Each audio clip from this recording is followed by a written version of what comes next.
ಹೆಬ್ಬಾಳು ಗ್ರಾಮ ಪಂಚಾಯಿತಿಯಲ್ಲಿ ಯಾವುದೇ ಅವ್ಯವಹಾರಗಳು ನಡೆದಿಲ್ಲ. ಗ್ರಾಮ ಪಂಚಾಯಿತಿ ಸದಸ್ಯ ಜಲೇಂದ್ರ, ಉಪಾಧ್ಯಕ್ಷ ನಾಗೇಶ್, ಸದಸ್ಯ ನವೀನ್ ಮಾಡಿರುವ ಆರೋಪದ ಹೇಳಿಕೆ ಸುಳ್ಳಾಗಿದೆ ಎಂದು ಗ್ರಾಮ ಪಂಚಾಯಿತಿ ಅಧ್ಯಕ್ಷೆ ಆಶಾ ಸ್ಪಷ್ಟನೆ ನೀಡಿದರು. ಕೆಆರ್ ನಗರ ತಾಲೂಕು ಪತ್ರಕರ್ತರ ಸಂಘದಲ್ಲಿ ನಡೆದ ಪತ್ರಿಕಾಗೋಷ್ಠಿಯಲ್ಲಿ ಮಾತನಾಡಿದ ಅವರು, ಅಮೃತ ಯೋಜನೆಯಡಿ ಕಾಮಗಾರಿ ಕೆಲಸ ಕೊಟ್ಟಿಲ್ಲ ಎಂಬ ಕಾರಣಕ್ಕೆ ಇಲ್ಲಸಲ್ಲದ ಆರೋಪವನ್ನು ಮಾಡಿದ್ದಾರೆ. ಗ್ರಾಮ ಪಂಚಾಯಿತಿ ಸಭೆಗಳಲ್ಲಿ ಇಲ್ಲಸಲ್ಲದ ವಿಷಯಗಳನ್ನು ಚರ್ಚೆ ಮಾಡಿ ಗ್ರಾಮಗಳನ್ನು ಅಭಿವೃದ್ಧಿಯಾಗಲು ಅಭಿವೃದ್ಧಿ ಅಧಿಕಾರಿಗಳಿಗೆ ಮತ್ತು ಅಧ್ಯಕ್ಷರಿಗೆ ಬಿಡುತ್ತಿಲ್ಲ ಎಂದು ಆರೋಪಿಸಿದರು. ಗ್ರಾಮ ಪಂಚಾಯಿತಿ ಸದಸ್ಯ ಜಲೇಂದ್ರ, ಅಮೃತ ಯೋಜನೆಯಡಿ ಎಲ್ಲಾ ಕಾಮಗಾರಿಯನ್ನು ನಮಗೆ ಕೊಡಿ ಎಂದು ಬ್ಲಾಕ್ ಮೇಲ್ ಮಾಡಿ ರಾಜಕಾರಣ ಮಾಡುತ್ತಿದ್ದಾರೆ. 3 ಲಕ್ಷ ಕಮಿಷನ್ ಕೇಳಿರುವ ದಾಖಲೆ ಇದೆ. ಸುಮ್ಮನೆ ಇದ್ದರೆ ಸರಿ, ಇಲ್ಲಸಲ್ಲದ ಆರೋಪ ಮಾಡಿದರೆ ಮುಂದಿನ ದಿನಗಳಲ್ಲಿ ನಾವು ಕೂಡ ನಿಮ್ಮ ಅವ್ಯವಹಾರಗಳನ್ನು ತೋರಿಸುತ್ತೇವೆ ಎಂದು ಗ್ರಾಮ ಪಂಚಾಯಿತಿ ಸದಸ್ಯ ಕಾಂತರಾಜ್ ಎಚ್ಚರಿಕೆ ನೀಡಿದರು.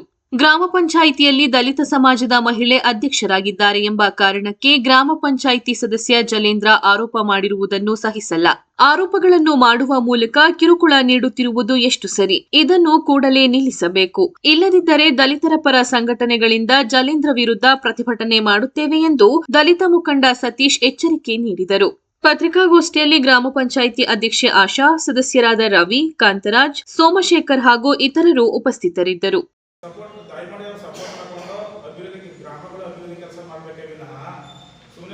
ಪರಿಶಿಷ್ಟ ಜಾತಿ ಮಹಿಳೆ ಅಂತ ಅನ್ನೋ ಒಂದು ಏಕೈಕ ಉದ್ದೇಶ ಇಟ್ಕೊಂಡು ಇದೇ ರೀತಿ ವಿನಾಕಾರಣ ತೊಂದರೆ ಕೊಟ್ಟರೆ ಇದು SC/ST ಕಾಯ್ದೆಯಲ್ಲಿ ನಮ್ಮ ಹೋರಾಟಗಳನ್ನ ಮಾಡಬೇಕಾಗ್ತದೆ.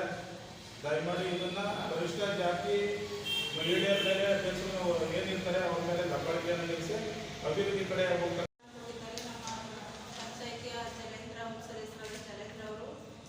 ಉಪಾಧ್ಯಕ್ಷರಾದಂಥ ನಾಗೇಶ್ ಅವರು ಮತ್ತು ಸದಸ್ಯರಾದಂಥ ನವೀನ್ ಕುಮಾರ್ ಅವರು, ಅದು ಸುಳ್ಳು ಆರೋಪ.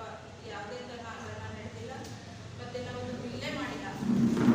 ಆ ಕೆಲಸ ನಮ್ಗೆ ಕೊಟ್ಟಿಲ್ಲ ಅನ್ನೋ ಕಾರಣಕ್ಕೋಸ್ಕರ ಅವರು ಆ ರೀತಿ ಆರೋಪ ಮಾಡಿದ್ದಾರೆ.